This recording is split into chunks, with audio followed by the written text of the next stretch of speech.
Hello friends, Ramya வீட்டு சமையலுக்கு உங்களை வரவேற்கிறேன். இன்றைக்கு சூப்பரான ஒரு வீடியோ பார்க்க போகிறோம். நல்ல ஒரு டின்னர் ரெசிபிக்கு அல்லது ஈவினிங் ஸ்நாக்ஸுக்கு நீங்கள் பண்ணலாம். அதாவது பீஸா பண்ண போகிறோம். ஏற்கனவே நான் டொமேட்டோ சிக்கன் யூஸ் பண்ணி பீஸா உங்களுக்கு செஞ்சு காமிச்சிருக்கிறேன். இன்றைக்கு ஹோம்மேட் பீஸா சாஸ் போட்டு சிக்கன் திக்கா செய்ய போகிறோம். அந்த சிக்கன் திக்கா வச்சு தான் நம்ம பீஸா செய்ய போகிறோம். வாங்க, இதுக்கு நான் 1/2 கிலோ சிக்கன் எடுத்துருக்கிறேன்.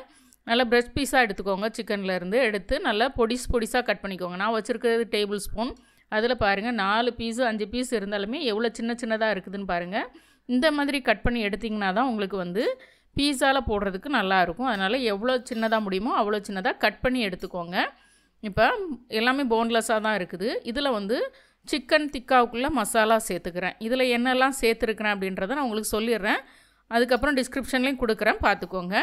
1 டேபிள் ஸ்பூன் தனி மிளகாய்த்தூள், 1 டேபிள் ஸ்பூன் காஷ்மீரி மிளகாய்த்தூள், மல்லித்தூள் 1/2 டீஸ்பூன், மிளகுத்தூள் 1/2 டீஸ்பூன், சீரகத்தூள் 1/2 டீஸ்பூன், கரம் மசாலா 1/2 டீஸ்பூன், இஞ்சி பூண்டு விழுது 1 டீஸ்பூன், நல்ல கெட்டியாக எடுத்த தயிர், அதாவது தயிர்லேருந்து தண்ணியை பிழிஞ்சு எடுத்துட்டு அந்த கெட்டி தயிர் 1 table spoon, vinegar 1 table spoon, தேவையான உப்பு, இதெல்லாம் சேர்த்து தான் அந்த மசாலா.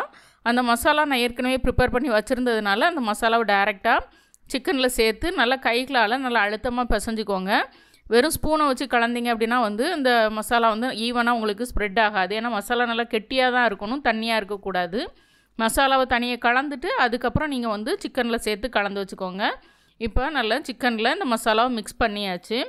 இதை ஒரு 2 மணி நேரம் நம்ம வெளியில் ஊற வைக்கலாம்.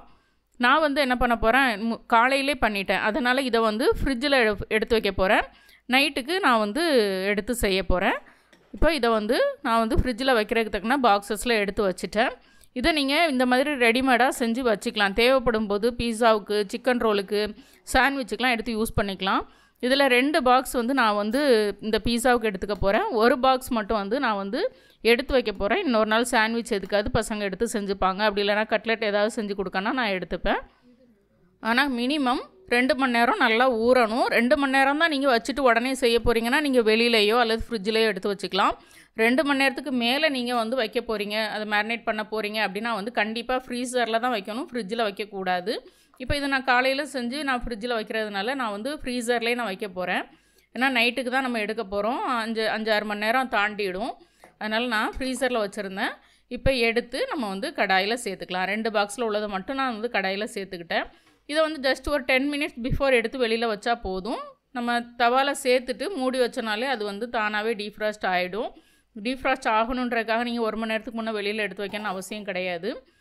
இது நல்லா தண்ணி விடும். தண்ணி விடட்டும். நம்ம லோ ஃப்ளேமில் போட்டுட்டு மூடி வச்சிடலாம். மூடி வச்சுட்டு இடையிடையே கலந்து விட்டுக்கோங்க. அது தண்ணி விட்டு தண்ணி நல்லா உள்ளே இழுக்கட்டும். அதுக்கப்புறம் நம்ம எண்ணெய் சேர்த்துக்கலாம். ஏற்கனவே இதே மாதிரி சின்ன சின்ன சங்க்ஸாக கட் பண்ணி நான் டொமேட்டோ சிக்கன் ரெசிபியும் போட்டிருக்கிறேன். அதுவும் இந்த மாதிரி உங்களுக்கு ஸ்நாக்ஸ் ரெசிபிக்கெலாம் ரொம்பவே யூஸ்ஃபுல்லாக இருக்கும், செஞ்சு பாருங்கள். இது சிக்கன் திக்கா ரெசிபி. இதுவுமே எல்லா ஸ்நாக்ஸுக்கும் நல்லாயிருக்கும். அதாவது சாண்ட்விச்சு, கட்லெட்டு, இந்த மாதிரி பீஸா எல்லாத்துக்கும் போடுறதுக்கு சூப்பராக இருக்கும். இங்கே பாருங்கள், நல்லா தண்ணி விட்டு தண்ணி நல்லா உள்ளே இழுத்துருச்சு. இப்போ நம்ம தேவையான எண்ணெய் சேர்த்துக்கலாம். நான் ஒரு 4 டேபிள் ஸ்பூன் எண்ணெய் நான் சேர்த்துக்கிறேன். ஏன்னா நல்லா வறுபடணும். அது அதில் இருக்க ஈரப்பதமே இருக்கக்கூடாது. அதனால் அந்தளவுக்கு நல்லா பொரிஞ்சு வரணும். அதனால் 4 டேபிள் ஸ்பூன் எண்ணெய் சேர்த்துட்டு கலந்து விட்டு, அந்த எண்ணெய் எல்லா சிக்கன் பீசஸ்லேயும் படுற மாதிரி கலந்து விட்டுட்டு அதுக்கப்புறம் நம்ம மூடக்கூடாது. திறந்து வச்சே நம்ம கலர போகிறோம்.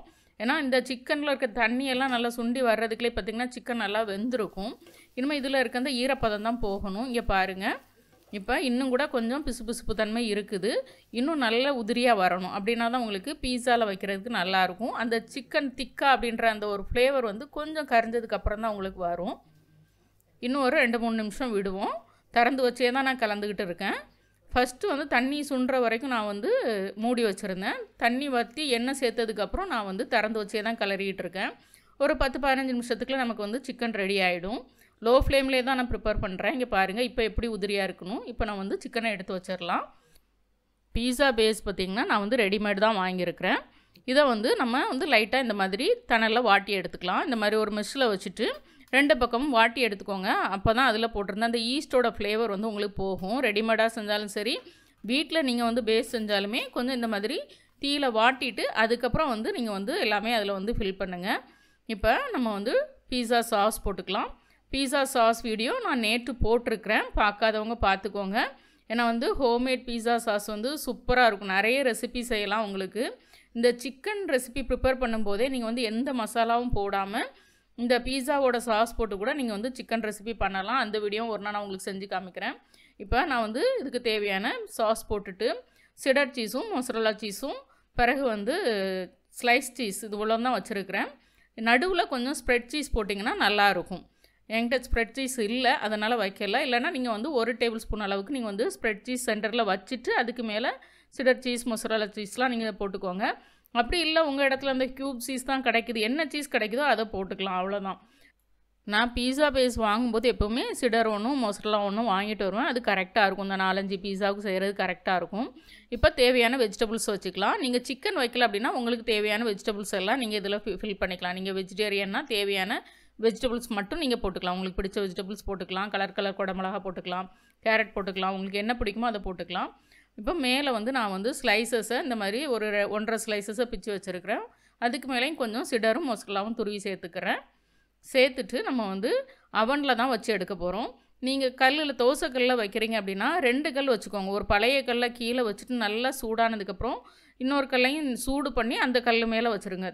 ரெண்டையும் தனித்தனி அடுப்பில் சூடு பண்ணிக்கோங்க. அதுக்கப்புறம் ஒரு கல் மேலே ஒரு கல்லை தூக்கி வச்சுட்டு அதுக்கு மேலே ஒரு தட்டில் நீங்கள் பீஸாவை வச்சுட்டு மூடிட்டீங்க அப்படின்னா வந்து கரியாமல் சூப்பராக உங்களுக்கு அந்த சீஸ் எல்லாம் பக்குவமாக மெல்ட் ஆகி வரும். உங்களுக்கு ட்ரை பண்ணி பாருங்கள்.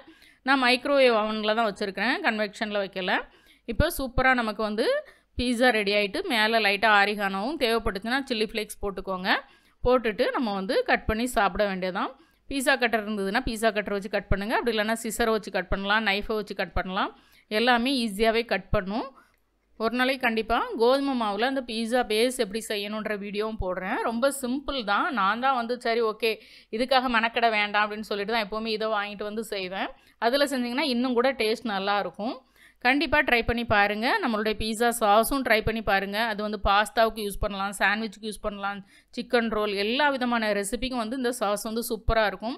அதுவும் இல்லாமல் இந்த சிக்கன் திக்காவும் சரி, ஏற்கனவே போட்டிருக்க டொமேட்டோ சிக்கனும் சரி, இதுவுமே வந்து இந்த மாதிரி ஸ்நாக்ஸ் ரெசிபிக்கெல்லாம் சூப்பராக இருக்கும். கண்டிப்பாக ட்ரை பண்ணி பாருங்கள். பார்த்துட்டு ரம்யா வீட்டு சமையலுக்கு சப்ஸ்கிரைப் பண்ணுங்கள், லைக் பண்ணுங்கள், ஷேர் பண்ணுங்கள். வீட்டில் சமைச்சு சாப்பிடுங்க, வீணாக்காமல் சாப்பிடுங்க. மீண்டும் புது வீடியோவில் சந்திக்கலாம். பாய்.